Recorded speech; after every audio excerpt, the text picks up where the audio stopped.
மனிதன் முதல் முறை நிலவில் கால் வச்ச அந்த நிமிஷம் உலகமே கொண்டாடிய அந்த பெரிய வெற்றி. ஆனா உண்மையில அந்த மாபெரும் சாதனை ஒரு மிகப்பெரிய தோல்வியா மாறியிருக்க வேண்டியது தெரியுமா? நிலவு நெருங்கும்போது விண்கலத்தோட கம்ப்யூட்டர்ல 1202 அபாய அலாரம் திடீர்னு கத்த ஆரம்பிச்சுது. எங்க சேஃபா தர இறங்குறதுன்னு யாருக்கும் தெரியல. கீழே பார்த்தா ஃபுல்லா ஆபத்தான பாறைகள், பள்ளங்கள். நிலைமை கைமேறி போக விண்கலத்தோட எரிபொருளும் ரொம்ப வேகமா தீர்ந்துட்டே இருந்தது. செம டென்ஷனான நிமிஷம் அது. கையில இருந்தது வெறும் 30 செகண்ட்ஸ் தான். ஒரு சின்ன தப்பு நடந்திருந்தாலும் நிலவே அவங்களுக்கு கல்லறையா மாறியிருக்கும்.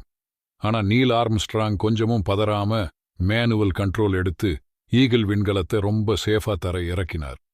அப்படி அந்த அமைதியான நிலவுல பதிஞ்ச வரலாற்று சிறப்புமிக்க அந்த முதல் மனித காலடி. அது வெறும் ஒருத்தரோட வெற்றி இல்ல, ஒட்டுமொத்த மனித குலத்தோட விடாமுயற்சிக்கு கிடைச்ச மிகப்பெரிய அடையாளம். இந்த விளக்கம் பிடிச்சிருந்தா ஃபாலோ பண்ணுங்க. இன்னும் விண்வெளியில என்னென்ன மர்மங்கள் மறைஞ்சிருக்கோ யாருக்கு தெரியும்?